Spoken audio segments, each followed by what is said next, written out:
रडता तुम्ही. जर सांगायचं झालं तर मुलीचा विचार करा तुम्ही. 8व्या जन्मतेनं आपली मुलगी किती गोड संस्कार असतात तिच्यावर. लहानपणापासून ती मुलगी बापाच्या घराला आपलं घर मानते. रडताना ताई मावले तुम्ही सगळे. लग्नाच्या वयापर्यंत ती मुलगी बापाच्या घराला कोणाचं घर म्हणते? लग्नाच्या अगोदर म्हणलं का तुम्ही हे घर माझ्या बापाचं आहे? कोणाचं घर? शाळेतून येत असताना एखाद्या मैत्रिणीनं विचारलं ना, अगं हे ताई ते घर कोणाचं? म्हणत नाही ती माझ्या बापाचं म्हणून. कोणाचं म्हणते? ते घर माझं आहे. काय चुकलं हो तुमचं? काय चुकलं? काही नाही चुकलं.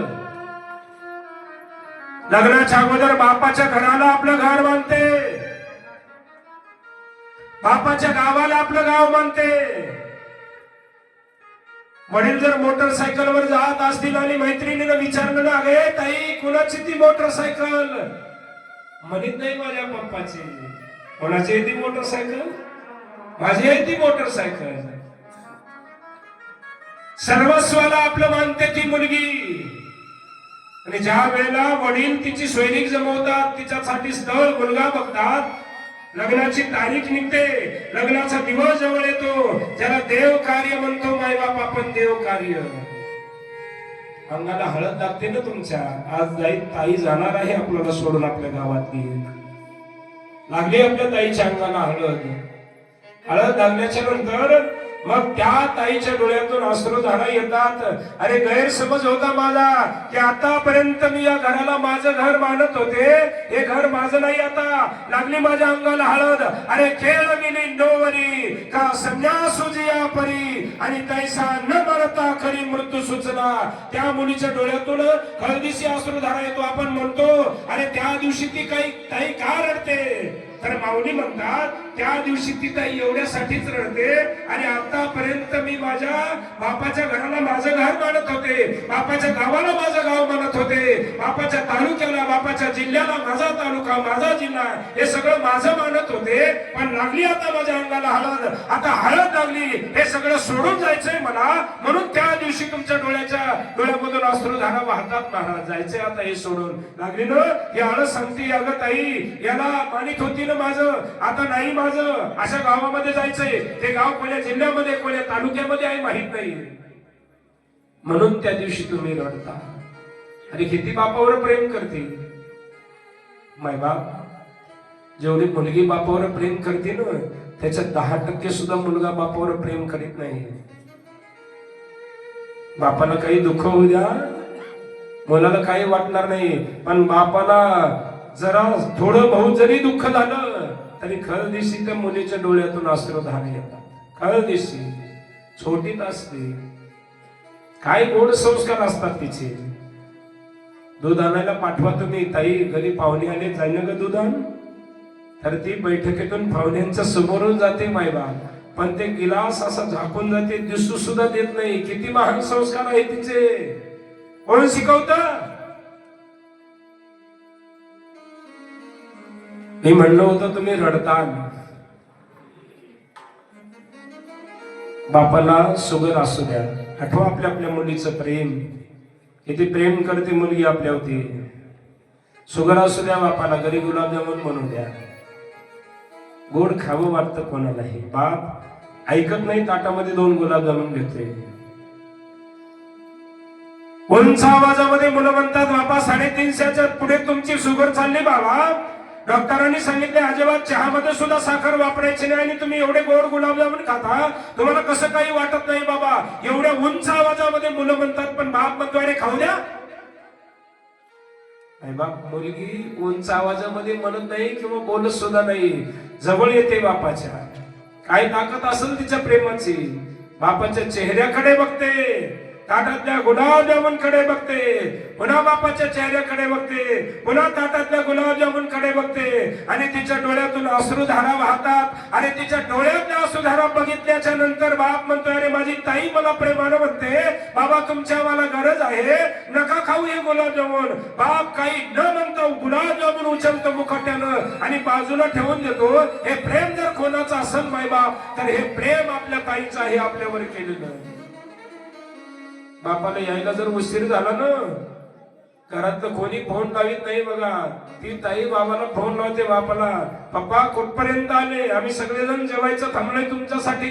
पप्पा कुठपर्यंत आले, आम्ही सगळेजण जेवायचं थांबलोय तुमच्यासाठी.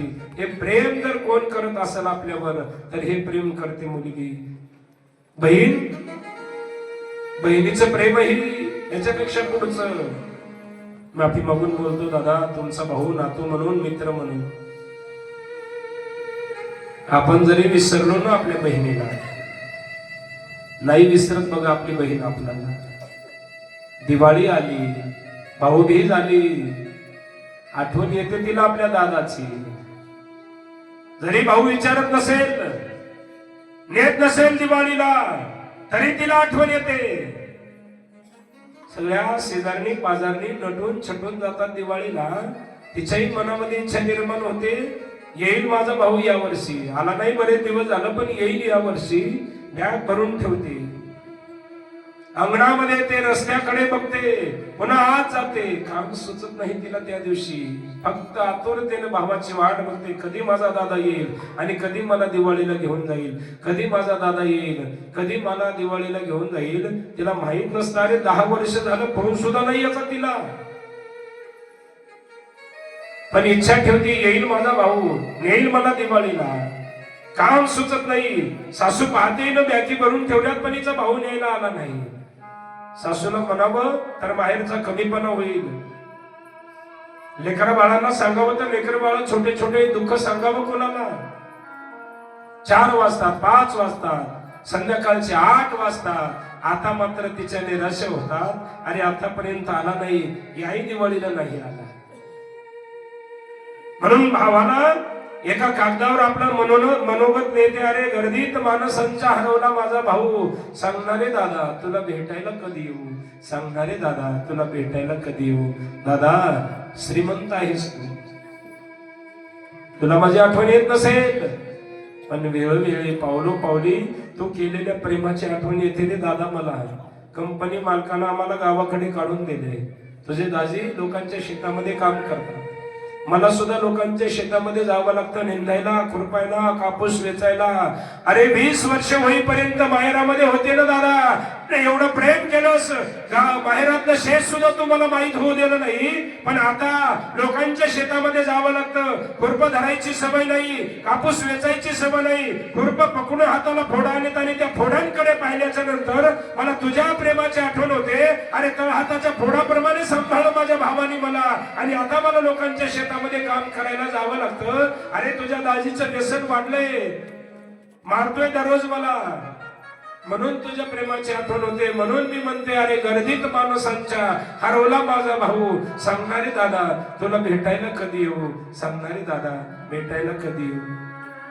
दादा तुम्ही मला दिवाळीला न्यायला येत नाही, तुम्ही मला पंचमीला न्यायला येत नाहीत. आमच्या भावकीचे, आमच्या वाड्यातले काही माणसं एका जागी झाले आणि त्यांनी मला बोलून घेतलं बैठकीमध्ये आणि मला म्हणाले, अगं कायदा तुझ्यासारखा आहे, आम्ही आहोत तुझ्या पाठीमाग. तुला विचारित नाही ना तुझा भाऊ, पंचमीला विचारित नाही, दिवाळीला. बघा तिचं मन किती पवित्र आहे. पंचमीला विचारत नाही, दिवाळीला विचारत नाही. आम्ही आहोत तुझ्याकडून, कायदा तुझ्यासारखा आहे, हे त्याची अर्धी वाटणी. पण दादा पाहिजे नाही मला तुझी अर्धी वाटणी. माहेरी आल्यावर सुखानं खाईल तुझ्याच घरची भाकरी चटणी, पण पाहिजे नाही मला अर्धी वाटणी. अरे साडी नको घेऊ, सुखाचे 2 घास घाल जेऊ. म्हणून तर म्हणते, गर्दीत माणसांच्या हरवला माझा भाऊ. सांगणारे दादा भेटायला कधी. हे प्रेम बहिणीचं, आईचं प्रेम. मायबाप जोपर्यंत माय मावल्या माफी मागून बोलतो तुमचा भाऊ नाथू म्हणून. तुमच्या माहेरामध्ये तुमची आई जिवंत आहे, तोपर्यंत तुमचं माहेर तुमच्यासाठी जिवंत आहे. एकदा काय तुमच्या माहेरामधली तुमची आई निघून गेली की झालं, तुमच्या माहेरामधलं तुमचं खरं प्रेम संपलं.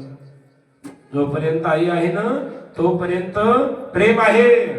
आठवा माहेरचे दिवस, ज्या वेळेला तुम्ही दिवाळीला गेले असाल आणि सकाळी उशीरपर्यंत तुम्ही आराम करत असाल आणि भाऊ जर आला उठवायला लागला, अगं उठ ताई, तर कडाड देते आई, अरे खबरदार माझ्या ताईला उठवशील तर. अरे 4 दिवस आहे सुखाचे, तिला सासरी सगळ्यात उशिरा झोपावं लागतं, सगळ्यात लवकर उठावं लागतं. घ्यायले ना माझं लेकरू आनंदाची झोप, कशाला उठवतो रे तिला, घेऊ दे आनंदाची झोप.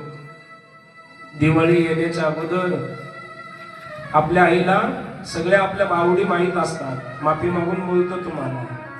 अरे मोठ्या मुलीला काय आवडतं माहित आहे आईला, लहान्या मुलीला काय आवडतं माहित आहे, नातीला काय आवडतं माहित आहे, मोठ्या मुलाला काय आवडतं माहित आहे. राम राम राम राम संसारासाठी राबते ती रात्रंदिवस, सगळ्यांच्या आवडी माहित आहे. तुम्हाला विचारतो, काय आहे तुमच्या आईची आवड सांगा बरं. कोणी सांगू शकत आपल्या आईला काय आवडतं? काय नाही सांगू शकत आपण, सांगू का? अरे आपल्या सगळ्यांच्या आवडी समोर तिनं स्वतःची आवड जगाला कधी कळू दिली नाही. एवढं राब राब राब राब राबली या संसारासाठी, स्वतःची आवड झाकून ठेवली. आणि एखाद्या वेळेस सगळेजण आनंदानं जेवले आणि तिच्यासाठी जेवायला जर घरी काही राहिलं नाही ना, सगळ्या जणांनी आनंदानं जेवल्यामुळं पाणी पिऊन आनंदानं झोपते, मात्र म्हणत नाही की मला काही नाही राहिलं. एवढं राब राब राबते ती संसारासाठी. भावाला सांगून ठेवते माझ्या मुलीला हे आवडतं, दिवाळीला सगळं आण, लहानीला ते आवडतं, सगळं आण दिवाळीला. म्हणून तर म्हणलं, जोपर्यंत आई आहे माहेरामध्ये तोपर्यंत माहेर शिल्लक आहे. राम राम राबते ती माता. आई तुझ्या मूर्ती मानी या जगात मूर्ती नाही. आई तुझ्या मूर्ती मानी या जगात मूर्ती नाही. अनमोल जन्म दिला नाही, तुझे उपकार मिटणार नाही. अनमोल जन्म दिला नाही, तुझे उपकार मिटणार नाही. आई तुझ्या मूर्ती मानी या जगात मूर्ती नाही. आई तुझ्या मूर्ती मानी या जगात मूर्ती नाही. अनमोल जन्म दिला नाही, तुझे उपकार मिटणार नाही. अनमोल जन्म दिला नाही, तुझे उपकार मिटणार नाही. शाळेतून घरी येताना, शाळेतून घरी येताना आई उशीर मजला होई. आई उशीर मजला होई. गल्लो गल्ली पाहत फिरते रोग बनाई. तुझ्या या उपकाराची, तुझ्या या उपकाराची कधी जाणीव झाली नाही. अनमोल जन्म दिला नाही, तुझे उपकार मिटणार नाही. अनमोल जन्म दिला नाही, तुझे उपकार मिटणार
दिला तिने जीवनाचा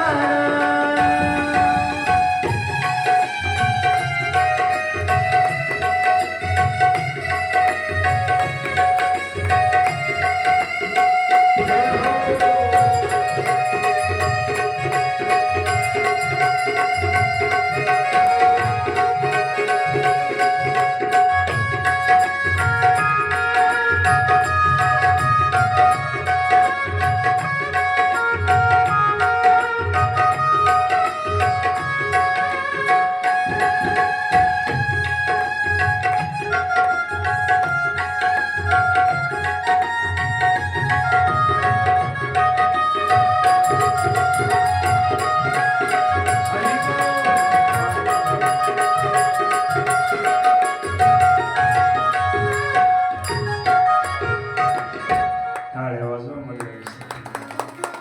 अनमोल जन्म दिला ग आई तुझे उपकार फिटणार नाही.